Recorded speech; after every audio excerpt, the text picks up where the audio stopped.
Kuleg Soliman ang malupit sa katotohanan, mga kabunyog, mga kababayan. Ito po mga kabunyog, malaking dagok na naman ito sa mga DDS, talagang sunod-sunod po yung sama ng loob ng mga DDS sa mga nangyayari, mga political development, sa bansa natin.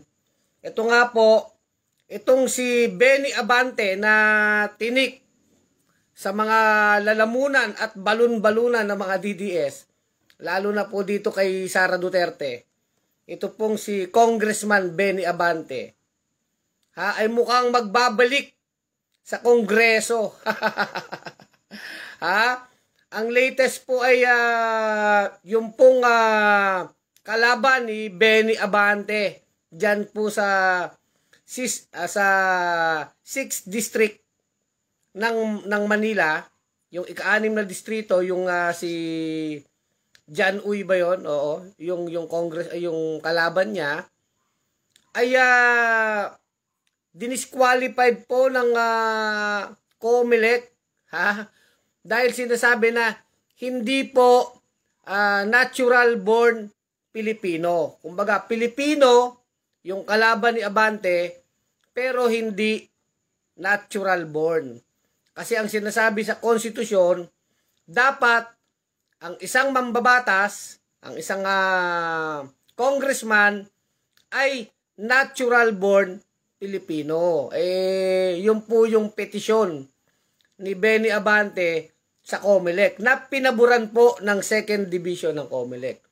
So ano pong ibig sabihin nun? Na-disqualified po yung kalaban ni Benny Abante. At syempre kung disqualified, ibig sabihin as if hindi kandidato yung kanyang kalaban. So si Benny Abante ang ipoproklama na panalo. So balik Kongreso si Benny Abante. Nako, marami na mga sasakit ang dibdib. Sunod-sunod yung dagok sa mga DDS, di ba? Yung tignan niyo po, yung Duterte Youth Party List, na-disqualified po, di ba? tatlong seat po yun, hindi sila makakaupo. Although may may mga syempre gagawin na legal remedy yung Duterte Youth. Maghahabol pa po yan Kung saan sila maghahabol, bahala na yung Duterte Youth na yan. Pero sa COMELEC po, dinisqualified nga po itong Duterte Youth. Pangalawa nga, itong si Benny Abante na talagang, pinroject po ito ni Sara Duterte. Pumunta pa po si Sara Duterte dyan sa Maynila at ikinampanya po na talagang wag iboto itong si Benny Abante, di ba? Kumbaga, talagang galit na galit po ang mga Duterte dito kay Benny Abante dahil ito po isa sa matinding mga congressman dyan sa Quadcom, kung saan talagang dyan nag-isa si Sara Duterte, di ba? Si Benny Abante ang chairman ng Human Rights Committee. Alam nyo naman ang mga DDS pag narinig ang salitang human rights, nanginginig pa yung mga yan. Ayaw nila ng human rights Kasi para sa mga DDS, kapag ikaw ay nagtatanggol ng karapatang pantao, ipinagtatanggol daw ang mga adik. Tignan mo talaga itong mga DDS na to. So talagang galit na galit sila kay Benny Abante, no? At talagang pa yan may mga memes pa si Benny Abante na ginawan talaga siya ng mga memes, di ba? Talagang kaya lang palaban din yung anak ni Benny Abante, yung si Attorney Princess Abante. Yung si Attorney Princess Abante, iyon po ang kinuhang tagapagsalita ng House of Representatives. Ngayon, itong si Attorney Princess Abante, so yan nga, siya nga ang tagapagsalita ng House. Yung tatay naman niya, si Congressman Abante, aabante uli sa Congress, di ba? Abante, no? Paano kaya gagawin na nitong mga DDS, no?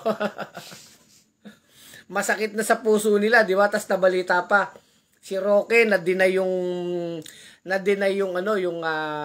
asylum ni Roque. Tapos itong si Duterte Youth, itong Duterte Youth na ito, disqualified din. Tapos itong ang kalaban ni Benny Abante na disqualified kasi ang sinasabi ng desisyon ng COMELEC, hindi siya natural born Pilipino. Kasi nung daw pinanganak, yung si John Uy ay, yung tatay ni John Uy ay hindi naman natural born Pilipino o hindi Pilipino. So, ganon. Pilipino pero hindi natural born. Di ba mga DDS? Kaya nga sabi ni Benny Abante rito, hindi naman yan politika eh. Di ba? Hindi politika yan. Yan ay usapin ng konstitusyon. Ha, mga DDS. Bakit naman kasi nagpatakbo kayo hindi pa pala natural born Pilipino. Siyempre labag po yun sa konstitusyon. Nakalagay sa konstitusyon, mga DDS ang nakalagay sa saligang batas, ang isang congressman ay dapat natural born Pilipino. Ha? Hindi natural born na bobo. Sino bang mga natural born na bobo dyan? Wala naman sigurong natural born na bobo. Acquired yun. Yung kabobohan. Pag puro fake news ang mga pinaniniwalaan, mga nababasa, napapakinggan, napapanood, fake news, mga AI. Yan po, nabobobo ang tao. Diba? Kaya yung pagiging bobo, hindi naman yan natural born. Diba?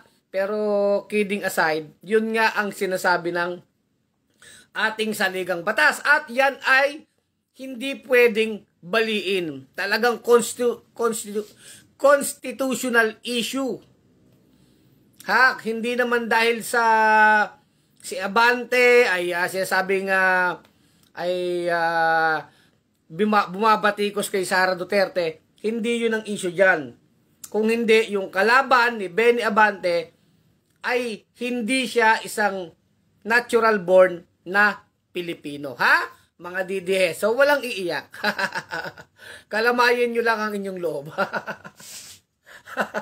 Sunod-sunod, Sunod-sunod na mga dagok. Masakit na kapalaran ng mga DDS, O, basa akong comment. Anong masasabi nyo doon, kasi sinasabi na naman, pinopolitika. May grounds naman talaga. Kagaya doon sa Duterte Youth, anong nahanap na reklamo sa Duterte Youth? Papalit-palit ang mga nominees. O, di mockery of election, sabi po ng COMELEC. Di ba? So, yun eh. Di ba? Yun eh. Parang si Sara Duterte rin lang yan eh.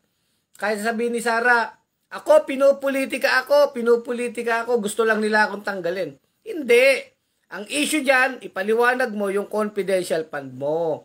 Mag-impeachment trial na tayo, Sara. Doon ka na magdadakdak ng iyong mga depensa kung ano yung palusot mo yan o katwiran mo yan o yan ang rason mo. Doon mo yan dalin sa impeachment trial para formal. Di ba mga DDS? Hindi yung puro sasabihin nyo, pinopolitika. Di ba?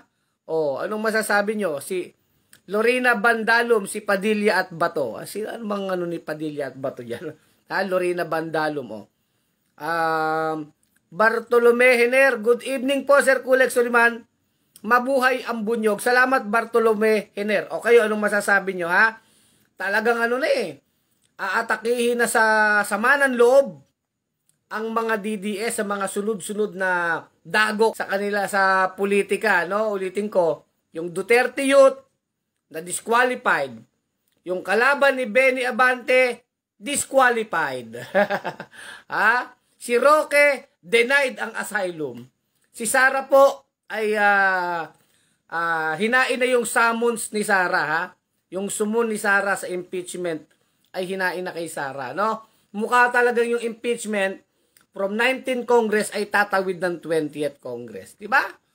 Ano yan tapos itong si Duterte naman sa ICC, itong si Mayor Gongdi, si Mayor yan, Magme-mayor yan ng Davao City kasi nanalo yan eh, di ba? Oh, sabi ni Tumbongo, kawawa naman, matanda na, di ba? 80 na si Tatay Digong. Oh. Kailangan daw hindi daw pangkaraniwan 'yun. Oh, di ba? Oh, 80 na pala, sabi niyo matanda na, pero pinatakbo niyong mayor. Kayo yung mga ungas na mga manluloko kayo, di ba? Si Tumbongo, tong sila Sara. Nagdadrama kayo na matanda na si Kanor, si Mayor Gongdi nyo, and yet, kay tanda-tanda na pala, sinasabi nyo maraming sakit. Pinatakbo nyo pang city mayor, kung hindi ba naman suga pa sa kapangyarihan. Oh. Tapos nagpapaawa, pero matakaw sa politika. Matakaw. Bakit? Tumakbo pang mayor eh. Kay tanda-tanda mo na pala eh. At madami ka ng sakit. Di ba? Tumbongo. O, di ginagago nyo yung mga botante dyan sa Davao City, di ba? O, ganun lang naman kasimple yun. O, ngayon, yan, mga dagok yan sa damdami ng mga DDS kasi hindi pa rin maaprubahan ang interim release ni Gongdi. Ha? Ang dami po talaga masalimuot na nangyayari sa mga Duterte, sa mga DDS. Sa totoo lang po, bakit hindi naman po maaprubahan ng ICC ang interim release ni Kanor? Mukhang sumablay, pumalpak si Attorney Koopman doon sa motion Inamin na hindi nagagawa ng krimen. Ha? Doon po sa motion, inamin ni Koopman na si Duterte daw pagka pinayagan ng interim release ay hindi na makakagawa ng krimen. O di inamin na ni Koopman ngayon. So kahit si Koopman pumapalpak sumasablay. Ha, di ba? Ano masasabi ni Roque diyan, ha? Ano ba yung sinasabi ni Roque? Bangag, bangag, bangag. Uwi, uwi, uwi. Ha? O di ba? Johnny Gading, Bunyog Kulet, good evening. Malapit ng tagumpay, ubos kong ubos, di ba? Efren Imalyari, good evening. Tama ka, sunod-sunod na kamalasan, karma sa kanila lahat ng nangyayari. Sa mga Digonyo, si Dugong mabubulok na sa dahig. Si Saraulo Waldacera ma-impeach naman. Sana ang hinayupak na magnanakaw na pamilya Dugong. Yun na nga alam nyo naman, sa totoo lang, ang laging katwiran ng mga Duterte, ng mga DDS, pinupolitika, pinupolitika, pinupolitika. Puro kayo politika Sagutin nyo yung mga, sa inyo, akusasyon. Diba sagutin nyo ng maayos? Ngayon, kung may issue, may ebidensya, sagutin nyo rin ang ebidensya, di ba? O, Elsa Arrogancia, bravo, kaya nga grabe na iyak ng mga DDS. Kasi sunod-sunod ang abante ng mga panig ng katotohanan. Lalo, ang matindi dyan, ganito mangyayari dyan, Although, hindi pa naman final and executory yung desisyon ng COMELEC tungkol dyan sa pag-disqualified sa kalaban ni Abante. Ibig sabihin, hindi pa final yon. Hindi pa yun ma-implement. Kailangan kasi yung desisyon final. Ibig sabihin, talagang yun na yung desisyon. So, kung yan ay maging final and executory, ibig sabihin, ipapatupad na yan. Ibig sabihin nga talaga, si Benny Abante ay magiging congressman ulit. At pag si Benny Abante ay naging congressman ulit, pwede siyang isama, I think sa tingin ko lang, opinion ko, pwedeng isama si Benny Abante sa House Prosecution Panel. Naku po, ubos kong ubos yan. Isa si Benny Abante sa pwede na isama sa House Prosecution Panel na uusig kay Sara Duterte, ha? 'Di ba? Para kang nagtampo sa 20 pesos kilo ng bigas. Kung sino yung kinasusuklaman ni Sara, yung pa yung uusig sa kanya, di ba? Paano kaya yun, Paano kaya? Di ba? Ganun yun Norberto Kanilang, God bless po. Jonard, ikaw talaga dahilan bakit nabokya ang party list nyo. Hindi naman kami bokya Jonard. Anong nabokya sinasabi ni Jonard, Francisco Briñas Timaho. Teka, ano bang buong ano ni Francesca? Gonzales, o yan. Francesca Briñas Timajo Gonzales. Tiba-tiba mga Duterte pag tumama ng grand prize. Mukhang sunod-sunod na nga ang tama nila. Wala, hindi makabawi talaga no? Hindi sila makabawi. Mahirap na kasi ang dami nilang kaso mula kay Rodrigo Duterte, si Sara. At ito pa pala, isang dagok pa ha. Pinasasagot na si Sara ng ombudsman. Bukod pa po yung impeachment. Makalimutan ko lang. Buti hindi ko makalimutan. Pinasasagot po si Sara Duterte dun sa reklamo naman ng House of Representatives, yung Committee on Good Government and Public Accountability. Yung committee po na yan. I think yung TRICOM. Gumawa po yan ng report ng report nila sa kanilang committee report. Ipinasa po yung reklamo sa ombudsman. Nire-reklamo si Sara. Ngayon, ang ombudsman po, pinasasagot ngayon si Sara Zimmerman Duterte doon sa mga reklamo sa kanya ng committee na yon. Sa ombudsman naman po yun. Yan naman, hindi natin alam si Martires, medyo yan. Pero yun nga, pinasasagot si Sara. Diba? So ang dami nila talagang talagang mga sakit ng ulo, diba? Last ka mga Duterte, sabi ni Byro Ruin Niedo. Cesar Montil Jr., los nimo. Ano ba yung los, ha? Ano ba yung los, ha? Law ba? Diba? Utropod, utropod? B-Cabs Valyes, ha? Star ba yun? Anyway, alam nyo, kahit masakit ang loob nyo mga DDS, naintindihan ko kayo di ba? Kaya lang, kung ako sa inyo, mag-rally kayo. Pakita nyo yung galit nyo. O magsayaw kayo yung sayaw ni Roque, yung sayaw niya? Bangag. Ngiwi. Butod. Ha? Mabait pa nga si Marcos hindi niya pinapatulan yan, di ba? Pero ewan ko lang kay Roque kung huling sayaw na ni Roque yun. mukhang susunduin na siya ni General Nick Torre doon. Ha? It's crying time again, sabi ni Raul Silada. Wala tayong pang-sound dito, no? Kaya nga, yung pinakaayaw nilang congressman, babalik.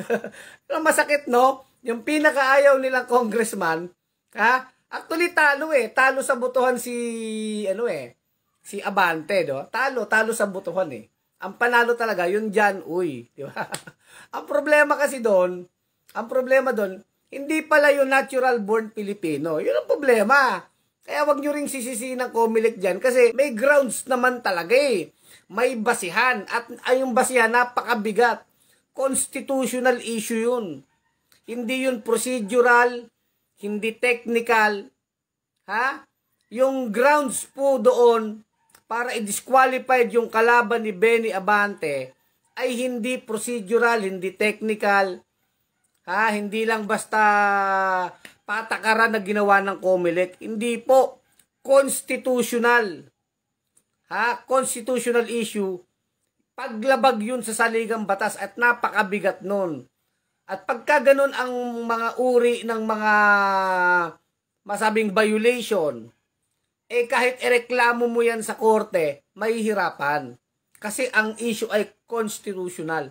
Napakaliwanag Dapat natural born Pilipino.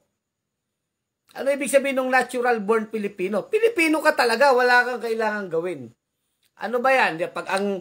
Simple lang yan. Kapag ang iyong magulang ay Pilipino, nanay mo man o tatay mo, ikaw ay Pilipino, natural born ka. Hindi mo kailangan magpa-naturalize, mag-apply ng naturalization, hindi. Yun po ang ibig sabihin ng natural born Pilipino. Di ba?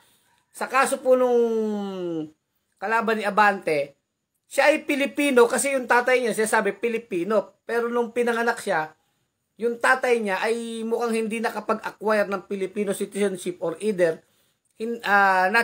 naturalized Filipino lang yung tatay niya.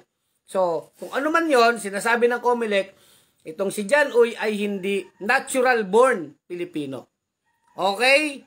Ha? Kaya nga Raul Silada, no, talaga may crying time ang mga DDS habang tayo nagpapaliwanag. Ha? Di ba? Bakit si Erwin Tulfo hindi naman natural born Filipino? May ibang usapan pa yan. Pwede talagang questionin yan, di ba? Abel Rubiano Holbitado. Questionin natin. Questionin nyo, di ba? Di ba? Boyet Mayo Argamosa, sigurado Pogo Hub Crime Syndicate member yung nakalaban ni Kong Abante. Hindi naman po siguro kasi bago lang naman yung Pogo. Tatayo nung kalaban niya. Hindi naman, wala namang relate sa Pogo, in fairness. Walang relate sa Pogo yun. Ha? Samuel Encina Ribiran, good evening Sir Kulek, salamat. Daniel C. Arcamo, Bisaya na salta yung Kulex, ang los-los. Ganun ba? Salamat Daniel C. Arcamo, ha. Victor C. Susunduin na yan ng tagahatol na si Tore. Sino ba yon? Si Butanding, ano? Tatawa ko sa mga comments sa atin ng ano. Arcel Anyes ng Cagayan de Oro, no? Ang gwapo nating kabunyog sa CDO. Nice development yon. Kaya nga po, di ba? Pero hindi pa naman final and executory yon. So, pwede pang umapila yung kalaban ni Abante, no? Pwede pa, no? Kahit yung Duterte yun, aapila din sila, di ba? Di ba, mga DDS? Apila na kayo, di ba? Kids Chudoso, good evening, Kulex. God bless you all family. Salamat, Kids Chudoso ng California. Mike McCoy, good evening, Sir Kulex. Salamat. Red Phoenix, Suds. Siguro binaligtad nyo yung inyong apelido, no? Good evening, Sir Kulex. Salamat. Red Phoenix, no? Kaya alam nyo, lagi kong sinasabi, lagi tayong binabatikos. Kayo, bunyog, ikaw, Kulex, si Enzo Recto, sinasabi ng mga DDS, puro daw tayo paninira. Hindi naman tayo naninira, Ito naman mga balita. Wala namang fake news. Hindi naman tayo naninira. Hindi rin naman tayo nag-AI. Alam niyo AI. 'Di ba? Si Bato naniniwala sa AI, 'di ba? Yun, invento yun. Tayo di naman AI Ang ating mga sinasabi factual, 'di ba? So hindi paninira 'yon, 'di ba? Yan ang sinasabi sa atin. Lenny G. De Leon, good evening po. Salamat. JB De Paz, congratulations. Kongresista Benny Abante. Di ba? Ang masakit talaga niyan sa mga DDS, pag si Abante ay naging member ng prosecution panel sa impeachment ni Sara. Alam ko pwedeng dagdagan yun Kasi sa 20th Congress, pwede pa sila magdagdag ng mga prosecutor nila. Di ba?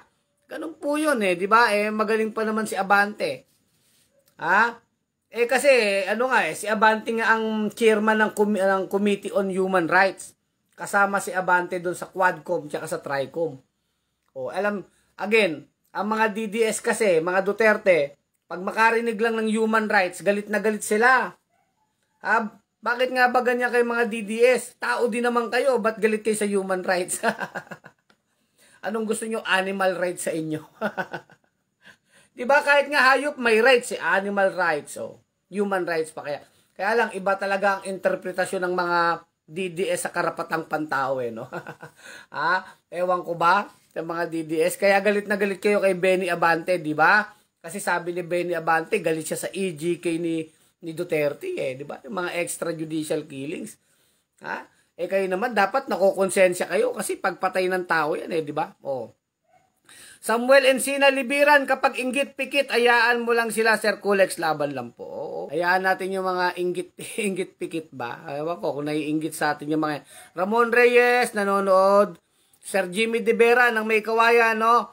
So, yun po, talagang tignan natin ang mga susunod na kabanata dyan sa kaso ni Abante, kung talagang matutuloy na yung pag-upo niya. Yung kanyang kalaban na disqualified ay meron pa namang pagkakataon na maghabol o gumawa ng mga remedyong legal, no? Ano yan, hindi pa final and executory yun, no? O, Kids Cudoso, all DDS go, jail killer. Ha? O, di ba? Kaya nga, ganun lang talaga yon, ha? Amance Bacasmo. DDS ito, no? Okay, Gegion Salazar, si Ruben naging bobo dahil nabarkada kay Batogo. Si Ruben. Si Ruben nagiging bobo dahil nabarkada kay Bato, tsaka kay Go. Gegion Salazar. Kahit naman din nabarkada si Ruben kay Bato. Alam ko, obobs naman. Diba? Ewan ko ba? Diba? Tingnan niyo yung pinagagawa ni Robin, diba? Ladislao Gregorio Arellano, shout out idol, tagasan kayo? Gregorio Arellano Ladislao, ha? Tagasan po kayo, ha? Iniimbita namin kayo sa Bunyog, ha? Kasi nag-organize po ang Bunyog. Sa bawat barangay, may election man o wala, dapat tuloy-tuloy ang pag-organize sa mga community. Tuloy lang ang ating laban. Pagmumulat sa ating mga kababayan, di ba? Good PM po, Sir Kulex, Remy Lagman. Salamat po, Ate Remy Lagman. Tagasan kayo, Ate Remy Lagman. Iyakan na ang mga tanga at bobo na hehehe. Good evening po, Sir Kulex, sabi ni Lino Sarceno. Oo nga, no? Dapat kalamayin ng mga DDS ang kanilang loob. Kasi itong mga huling linggo, itong mga huling araw, wala silang magandang balita eh. Ha? Talagang ligwak sila. Lagi silang lumiligwak sa mga balita. Ha? Kumbaga, ano bang magandang balita kay Duterte? Wala eh. Kahit yung yung paglaya ni Duterte, yung interim release, mukhang malabo pa sa sabaw ng pusit eh. Ha? Ang masakit po niyan, isa pa to ha. Wag nating kakalimutan, may nakaambang warrant of arrest kay Bato, di ba? Matunog na yun. Tingnan natin, baka bigla na lang yan. Ha? Ang tanong nga lang dyan, mapipigil ba yung pagiging senator judge ni Bato? Yung warrant, di ba? Yung warrant of arrest kung lumitaw na yan. Maano yan eh.